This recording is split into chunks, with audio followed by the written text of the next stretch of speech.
Hey everybody, welcome to the shop. This is the final video featuring this client's build project. Today in this part I solder on all of the remaining braces, making sure there's no tension between them and the bell. After that, I give the horn a quick bath off camera and come back for the play test at the end. Let me show you. I'll remove those copper wires so you can see what the bell looks like soldered on. These are the two joints that I soldered at the end of the last part, the ferrule and the brace to the first valve slide.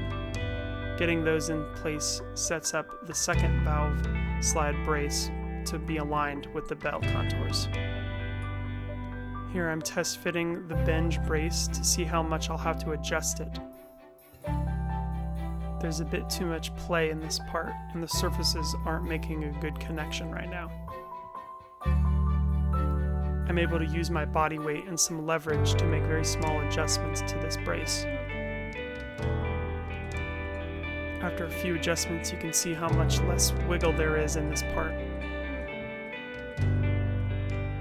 Now that these surfaces are mating properly, I can move on to the second valve brace.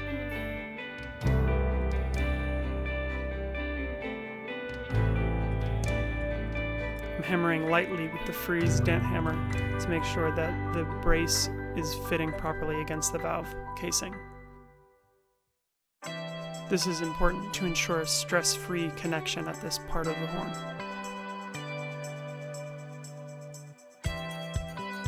I'm ready to apply some flux to these braces.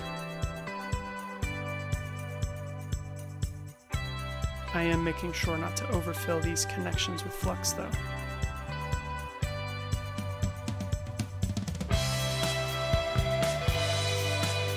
I use copper wire here again to make sure that these parts are held in place while I solder.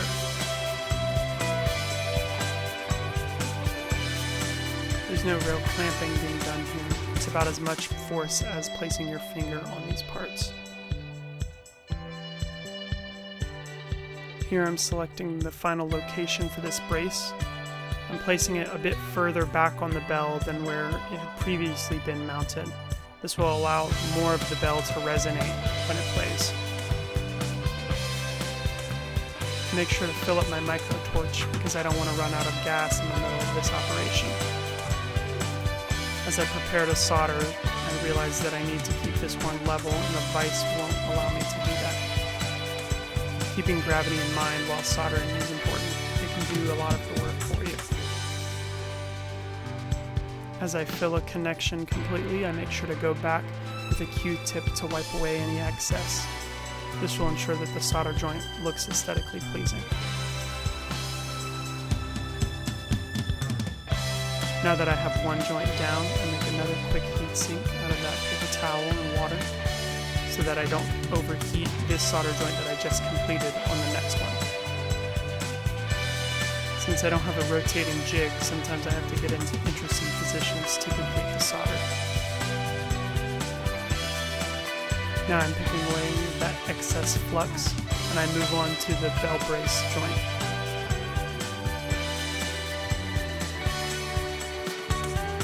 Because these connections are extra visible on the horn, I take time to make sure I'm not overfilling them, and I use the Q-tip to wipe away any excess.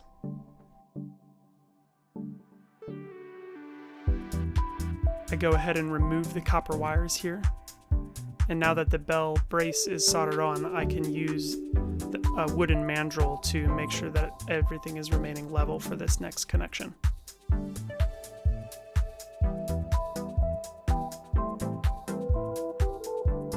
Here I'm adjusting the heat sink that I have on the pinky ring because I don't want it to come off, one, but also because I can't have it blocking the solder joint that I'm making now.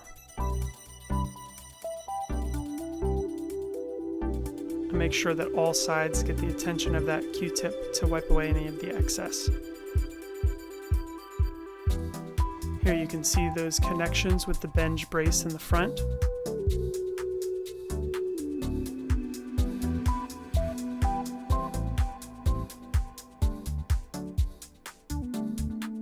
There it is from a different angle.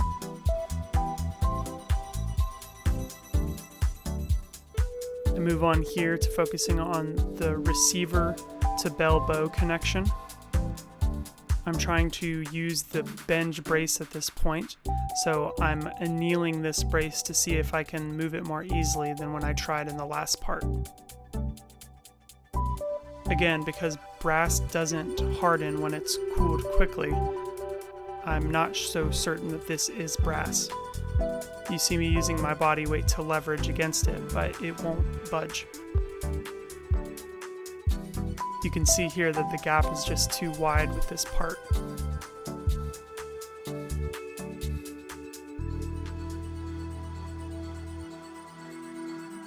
Because I really want the braces to match, I try bringing out a much larger torch to heat this up faster and to a higher temperature.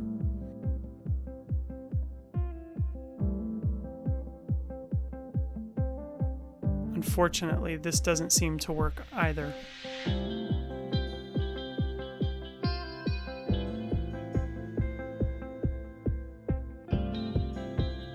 I'm willing to try one more thing, which is to use a nylon hammer to tap on this to see if I can make the adjustment.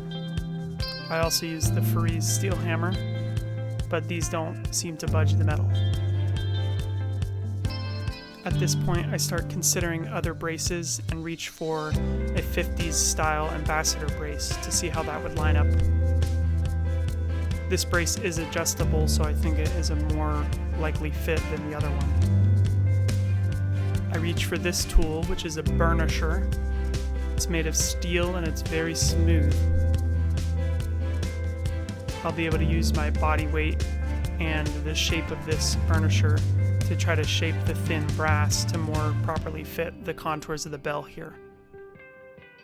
As I go through this effort though, I realize that the space between the brace and the bell will still be too large for solder to fill. I'm trying to consider what other parts I have available to make this build still work. Eventually I do find a nickel S-style brace in my scrap bin, and I'm more easily able to bend this to shape properly. I determined that this brace will work, but it needs some special treatment in terms of shaping. So I put it in the vise and I'm bending it very small amounts at a time, and then checking it against the horn to see that it's fitting properly in this space.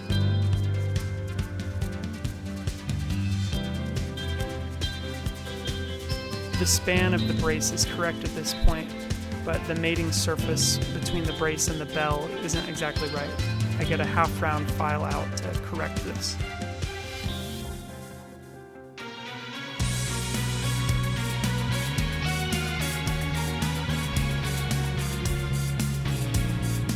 Here I'm removing some marring from the scrap bin and the vise on this part of the brace.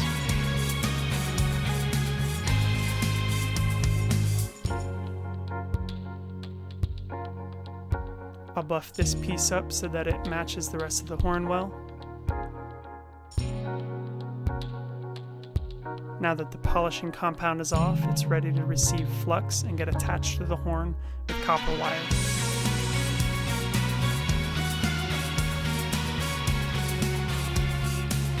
You can tell the shape of the brace is correct because it stays in place even as I don't have my hands near the part.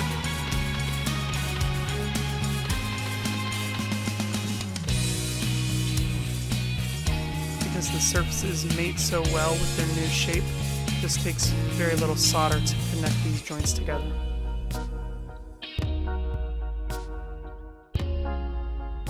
I take some time with the pick to make sure that any of the flux that's remaining on the part gets removed, and then I add a heat sink to this side of the brace so that it doesn't overheat. Here you can see how well these braces line up with the natural part of the horn. And at this point, everything is soldered together.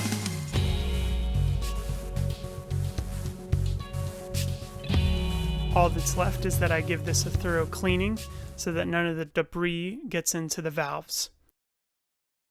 And now you can hear the playtest.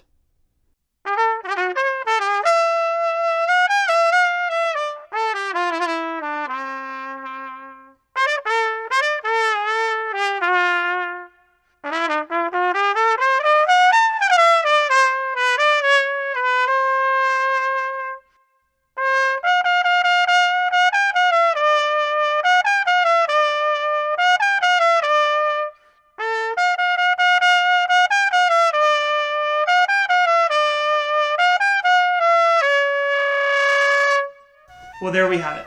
We took this pile of parts from 3 separate trumpets and built the horn that the client had envisioned. I hope they enjoyed playing it as much as I did building it. The next few videos on the channel will be lathe related, so make sure to subscribe and hit the bell icon to be notified when I post those. Thanks for stopping by the shop.